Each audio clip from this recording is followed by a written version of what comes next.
everyone. Welcome to the Make Space for More podcast, where we talk strategies for growing and scaling your business in a way that's authentic and aligned for you. I'm your host, Melissa Swink, and in today's episode, we're going to talk about the invisible workload that's holding you back. But before we dive into today's topic, I just want to welcome you to the show, whether you are a faithful listener and you tune in every week, or if you're brand new to the podcast, I am just so grateful that you're here. If you could take a minute, hit the subscribe button if you're interested in information that will help you work smarter and not necessarily harder, and build your business in a way that allows you to have a more fulfilling and balanced life. That's really what I'm after here. I am not into really high level, very, very complex ideas for growing businesses. This is more about simple and practical things that are immediately actionable. That's the world that I enjoy most, and that's what I try to share on this podcast as well. So if you don't mind hitting the subscribe button, I would really appreciate your support as we continue to bring you this content each and every week. So all of that aside, moving on to today's topic, I have a reflection question for you, a couple of them actually. So do you ever feel like you're just spinning your wheels and not actually moving your business forward? And I don't even necessarily mean like you have a million to-dos on your plate. Now that's certainly the way many of us operate, at least from time to time.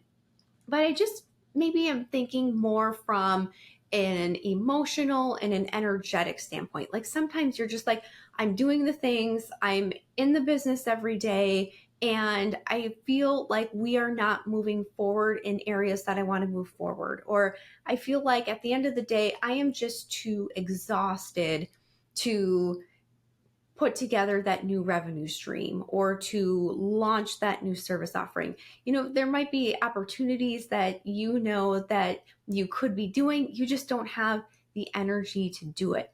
Or maybe you feel like you are just busy on the hamster wheel every day and it's not necessarily increasing your revenue, where your business really isn't moving forward in the direction you want it to go. Another thing that you might want to think about here when we're kind of reflecting is, do you feel maxed out? Even if your calendar isn't particularly full. I know sometimes I have this where my calendar looks pretty reasonable for the week, where there's not back-to-back calls, where there's a little bit of breathing space, but yet I still just feel like I just can't seem to get things done, or I can't seem to get enough done. Like there's never enough hours in the day, or maybe I'm not moving forward on things as quickly as I would like, or maybe I just feel like I'm just kind of stuck where I know there's something that I want to be doing, or I have an idea, but I'm just not moving forward on it. So if you can resonate with any of this, encourage you to continue listening in here, because we're going to talk about what exactly is the invisible workload. We're going to talk about, signs that this might be present in your day-to-day life as well. But most importantly, we're going to talk about what to do about it, how we can get unstuck and feel lighter so that we are inspired and have the mental and energetic capacity to do the things that we want to be doing in our life and our businesses. So diving in, what exactly is the invisible workload? So this could be at a very high level described as kind of the behind the scenes thinking. So if you have an idea for a new revenue stream, or maybe you have an idea for some new team members that you're looking to onboard at some point, just all the things that are kind of swimming around in the back of your mind at any given time, all time, maybe. Sometimes our brains are just super, super active. This could even look like context switching, where you're working here and then you're turning your attention over here, attempting to multitask. I know we still talk about this in today's world about, women are better at multitasking, or, the ability to multitask. I can't tell you how many times, especially early on in my career, maybe like 20 years ago now at this point, maybe I'm dating myself, that the ability to multitask was actually like a skill on a job description. I don't know if that's still a thing. Fortunately, I've been self-employed for 13 years now. I don't know what job descriptions look like for administrative assistants anymore. But when I was starting out, that was a thing. And I say multitasking attempts because science has proven nobody's really good at multitasking. It's just your brain, forcing your brain to like switch focus constantly, like multiple times, many times a minute, depending on how quickly you're trying to do. This can also look like the emotional or the energetic pulls, the things that are just taking away your energy, having to deal with this crisis or to solve this problem. Coordinating things that don't necessarily show up on a to-do list, like arrange for this thing for that person where maybe it shows up as a to-do, but this goes a little bit beyond that. Like the to-do might be, here's an example. This is a personal example. Pick out a birthday present for so-and-so. Well, okay, so taking a step back, what all goes into choosing a gift for somebody? You have to think about the person. You have to think about maybe your budget, how much you want to spend. And then you have to do a bunch of research and figure out what you might want to get them. Depending on who it is on your list, maybe some people are easier to buy for than others, but it's not just buying a gift for so-and-so. It's all that mental stuff that needs to happen that's not necessarily written down on a to-do list. You could have 1 or 2 or 3 things on a to-do list in a given day, and they look relatively simple and straightforward, but it's all that mental stuff that has to go before it in order to get that thing done. So this is, again, talking about like that mental load, all the things that you are just holding in your mind throughout the course of a given day. These are the things that maybe wake you up at 2 o'clock in the morning and all of it. So some more examples here of this mental load. I gave you some, but just to share a few more, keeping track of details in your head is another one where this looks like. So I was talking about more actionable, like to do things, like all the stuff that's going to go into that one thing. But this can also look like keeping track of like team members, like for an example from my own business, owning a virtual assistant services company. I know that this team member is best at these types of tasks. And I know that this team member works great with these types of clients. This is not written down anywhere. This is just something that I have floating in the back of my mind all the time. This could also look like, oh, I know that client is in that industry and they casually mentioned to me that they're looking for referrals to this type of a business or this type of professional. Just all the random stuff that I know and are in my head, but not necessarily put on a physical plane somewhere or some sort of in a digital place that can be looked at later. It's just all the things that I carry around. Another one can be, are you the problem solver in your business? Are you the primary problem solver for your family, where when something isn't working or somebody's feeling frustrated or they're upset, they bring it to you and they kind of drop it at your feet. And then you're the one who's got to really do the mental work of thinking through, how do we fix this? What are the solutions? What are we going to do?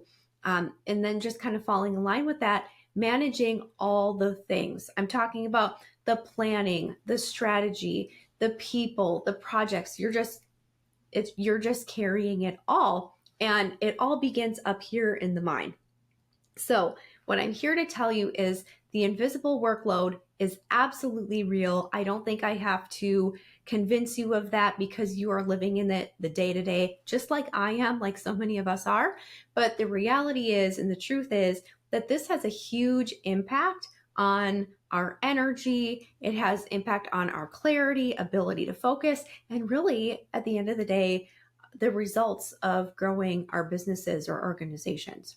So a few more signs that you're carrying too much, or maybe these are some signs where, you know, that mental load that you're carrying, that invisible workload, is causing some issues when it comes to the overall growth of your business and your overall happiness and peace in your life. Can look like interruptions. If you're experiencing a lot of interruptions. So we started talking about like what this looks like from a mental perspective. These are some of the outward signs that this is happening. Interruptions. I know if my phone goes off, or if somebody pings me and says, hey, I need your help with this, sort of a thing. Or if you're having trouble focusing, where maybe a situation has kind of blown up and you need to think about the best way to deal with it. And now you're trying to write your email newsletter for the upcoming month. And it's hard to focus on the newsletter that needs to get done so that can go out to your audience because you're busy thinking about this thing over here and kind of spinning your wheels and trying to solve that problem. This can look like decision fatigue. I know I experience this at the end of days, certainly because we're just trying to make decisions or we're trying to give directives to people, and just the decision fatigue is real. Also, it can look like being the bottleneck of certain things in your business. Like maybe you are the sole person responsible for client communications where your team is working more behind the scenes, or maybe you're the only person who can perform this particular type of strategy work. Whatever this kind of looks like for you, being the bottleneck for certain services or certain tasks that need to get done in the behind the scenes of your business. This can also look like avoiding growth initiatives because you're just buried in the day-to-day, and the idea of more things coming into your life and into your business just feels like it's going to be the straw that breaks the camel's back. So here's another reflection question, kind of with all of that being said, and I know this has certainly shown up in my own life many times as well. Have you maybe missed an opportunity or lost out on an opportunity for one reason or another? Maybe it's completely not your fault. Like you had an awesome potential client that was your ideal, would really elevate the next level of your company. Maybe they were looking at your top tier offer that you have and it was really exciting. And for whatever reason, it just didn't work out, which there are always reasons, but we'll get to that in a second, right? Sometimes our energy, the energy we're putting out there, can send almost like an invisible message to the others around us. But I'm not particularly into woo. That's not what I talk about. But for those of you who are more on the woo and spiritual side, you know what I'm talking about, right? Energy matches energy. Okay, I promise I'll get back to the point here. So you, for whatever reason, missed out or lost out on an opportunity, or maybe you even declined one because now is not the right time. It's a great opportunity, but now's not the right time. We've all said that one before.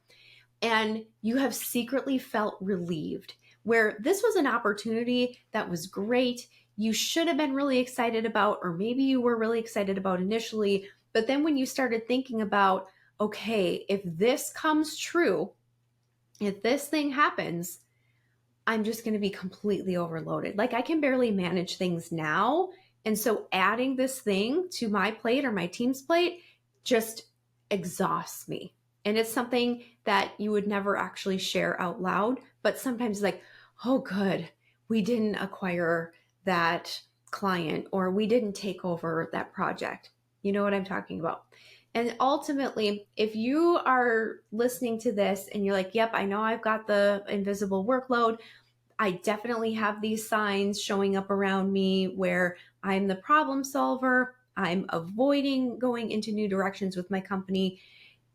Ultimately, this is limiting the growth of your business, and you know this, but it's also limiting your ability to lead effectively. It's also hindering your ability to delegate effectively as well, to plan, just because you're taking up so much mental space up here that you don't have room for even some of the creative things that you might want to be doing. So what do we do about all this? We know that the mental load is real. We know that many of us are dealing with it. We do have these symptoms in our day-to-day physical lives that are a symptom of this mental load and this invisible workload. But now we're going to move into, what do we do about all that? We're going to unpack this one step at a time. So the first thing that we're going to do is we need to step into our strategic leadership. So we are the owners of our businesses. We are the CEOs of our companies. We are the executive directors of our organizations. Whatever your role is, you need to show up as the leader of your company or organization. So this means that you are the visionary. You are the strategist. And to be perfectly honest, your business or organization isn't scalable if everything has to run through you, or certain aspects always have to run through you. So I know even for me in my own business, there's a lot that I've released to my team, which has been great. But this is also a situation where it's like, new level, new devil. There's always more that eventually we need to kind of shed from our day-to-day and reassign to somebody else on the team. So if everything's running through you or significant things are still running through you, eventually you're going to hit that point where you cannot continue to grow without being able to step away and grow from some of the things that you're currently focusing on that are currently on your plate. So this is looking like making time to work on your business or organization, not necessarily working in it. And I think it's also accepting the reality that you don't need to know everything. You don't need to do everything. There are things that happen in my company on a day-to-day basis. I have no idea, good, bad, otherwise. My team is just doing their thing. They're solving problems. They are working with clients. They are collaborating with one another. I don't necessarily need to hear about everything that goes on in my company.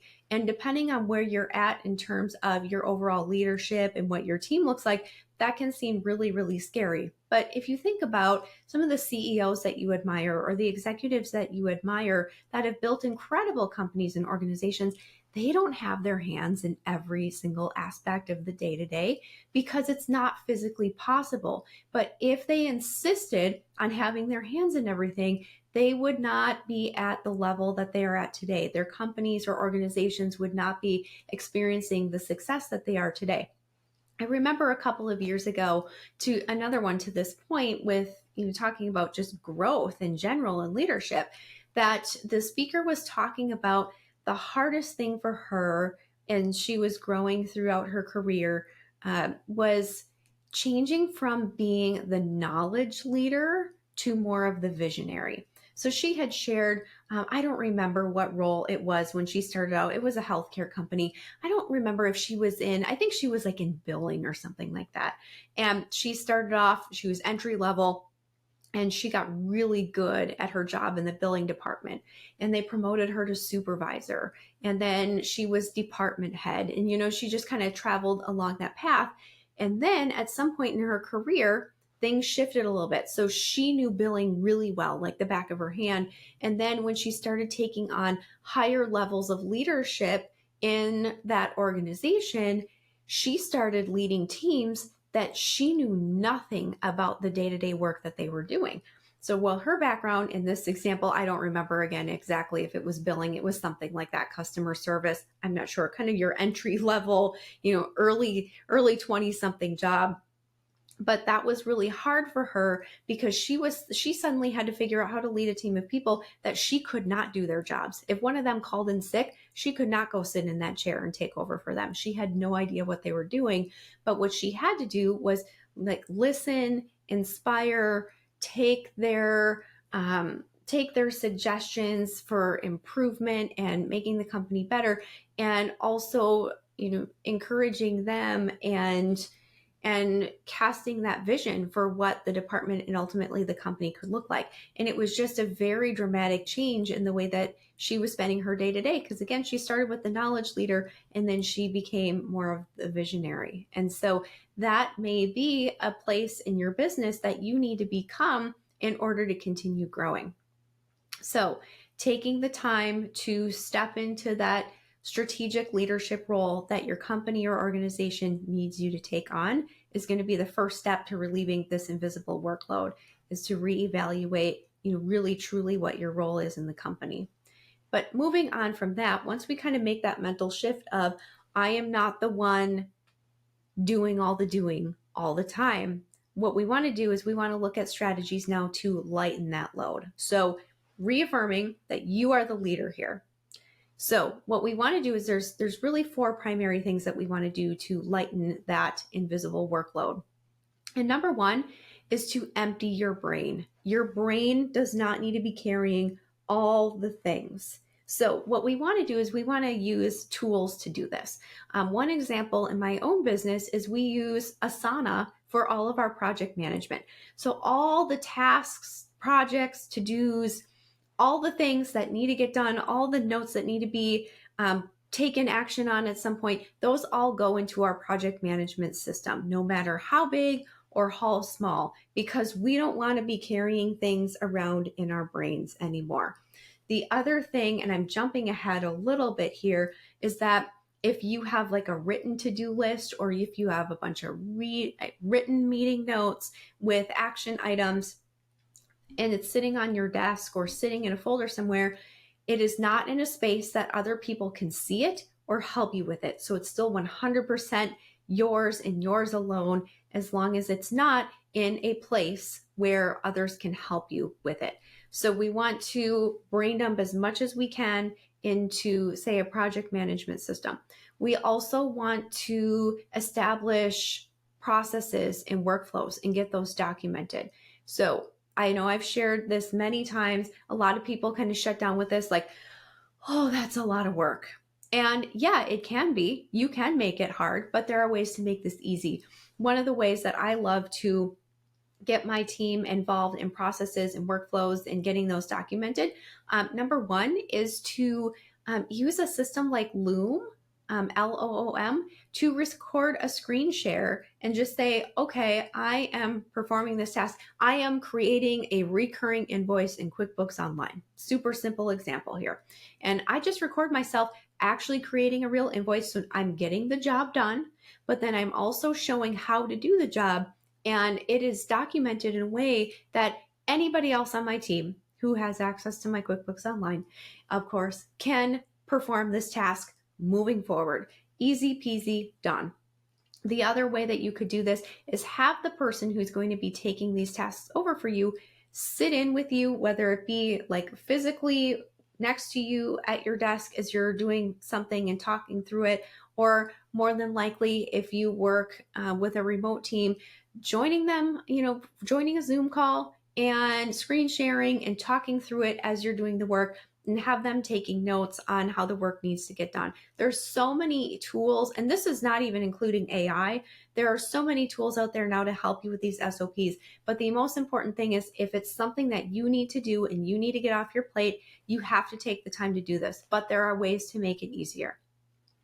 The second thing that we want to do in order to lighten the invisible workload is to use automations intentionally.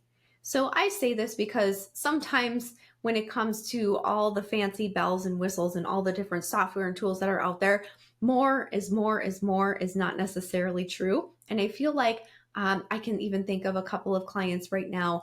I love them. I love that they're excited about all these different tools and automations available to them. But I feel like sometimes they sign up for all these different things and there's some overlap in terms of what these systems are able to do.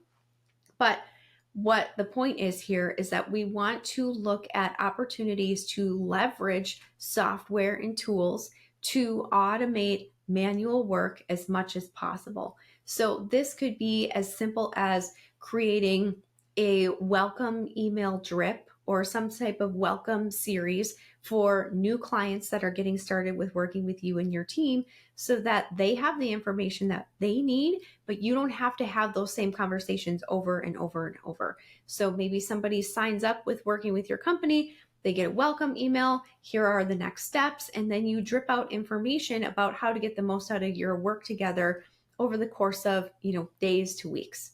Maybe that's just one example there. So we want to use automations intentionally in order to relieve manual workload, not only from our own plates and our own minds, but also our teams as well.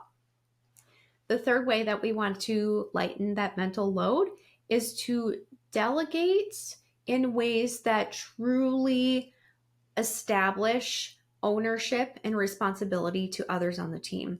So it's not, hey, I just need you to, take over this task for me. It's, from now on, I would like to have you handling the client billing for our company. So here's all the things that need to be done that go along with client billing. This is your baby. You own it. I'm going to show you the way that it's been done now. If you see better ways to do it in the future, once you kind of learn the ropes, you are fully empowered to make those changes.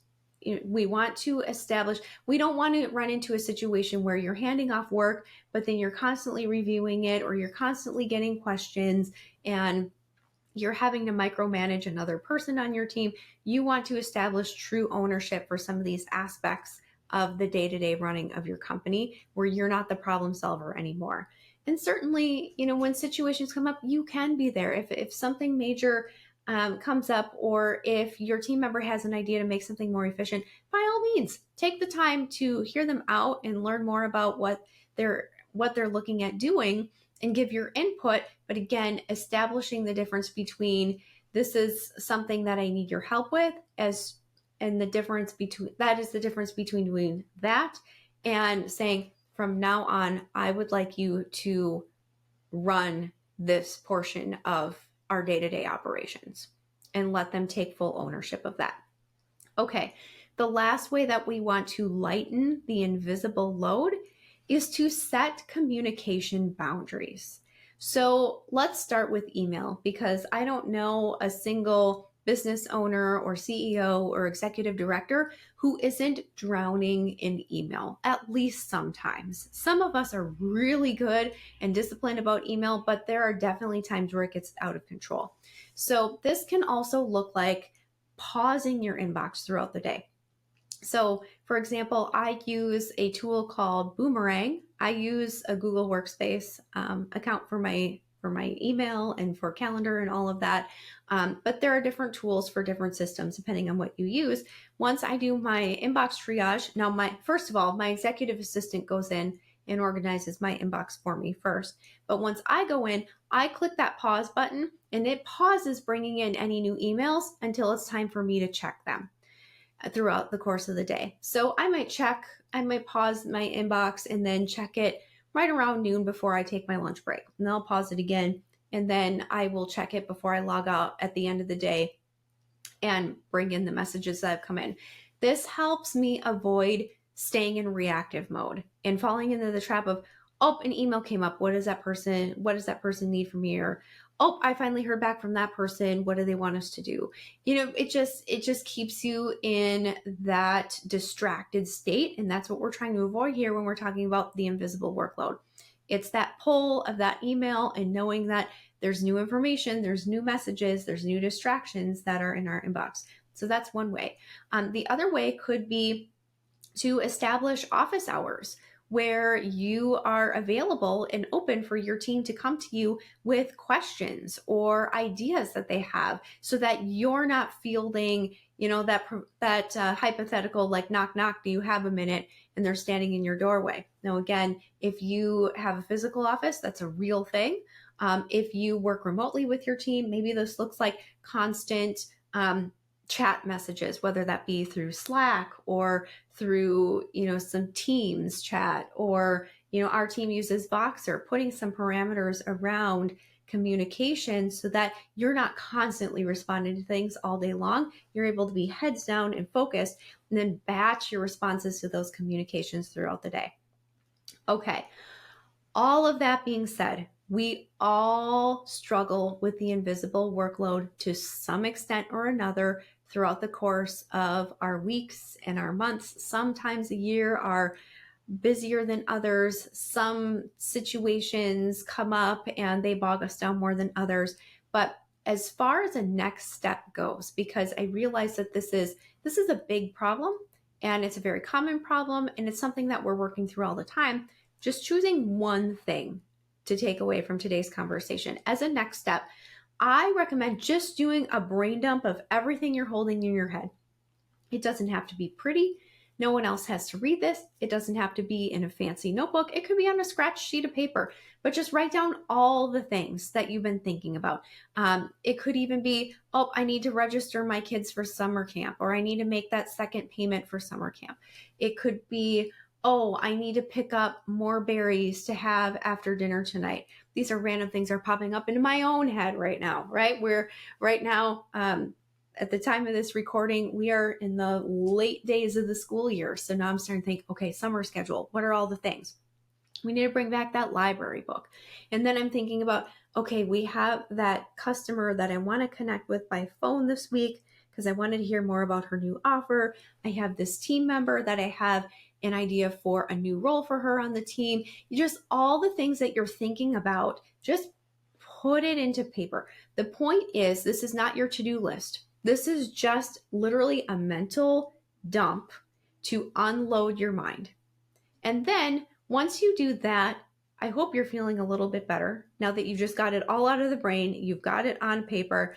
Choose one thing, not even necessarily from that list.